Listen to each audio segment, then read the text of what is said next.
Hello, I'm Carol James. I'm a weaver, and I have created this replica sash. It's an exact copy of the sash that belonged to Edward Braddock and was given to George Washington.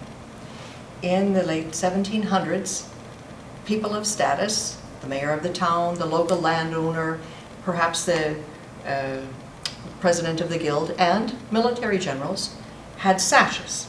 Sashes were worn around the waist, as they still are today, but the person in charge, as on a battlefield, will wear it across the shoulder, and that's the mark of distinction.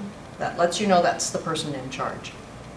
So this sash belonged to Edward Braddock, and he was wounded in battle. They put him on the sash to carry him off the field, and as he lay dying, then he gave it to George Washington. The sash is now in the collection here at George Washington's Mount Vernon in the care of the curators. And we now have a replica sash so that the sash can be available to the public. The Braddock Sash is a Sprang sash.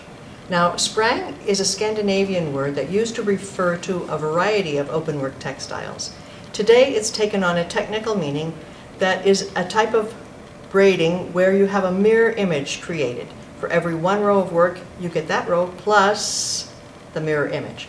So on this Braddock sash, there is a center line of symmetry around which on one side we have threads that are in Z slant and the other side is on S slant. On either side of this line is, well, the first row happened over here, and then its mirror image was on this side. The second row, third row in its mirror image, and the sash grew outward from that middle line. One of the basic stitches in Sprang is an interlinking technique. It gives it amazing elasticity. This sash is made from very fine silk, but it stretches quite wide. Silk has amazing tensile strength. Silk is stronger than steel, so it's not surprising that a sash of this type will hold a human and serve as litter to take him off the battlefield. To execute such detailed patterns, I need to plan in advance. I plan in advance by mapping out the patterns. I worked out the patterns using graph paper. Each square represents one thread.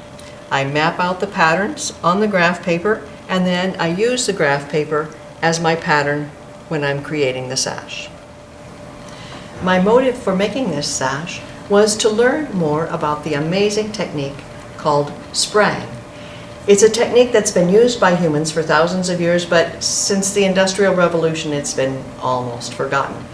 I was looking for someone to teach, and there was no one who would teach me. So I chose this textile as my instructor, and it has taught me a great deal. I'm now turning this sash over to the collection at George Washington's Mount Vernon, and I'm hoping that you too will now learn a little bit more about the amazing technique that is called Sprang.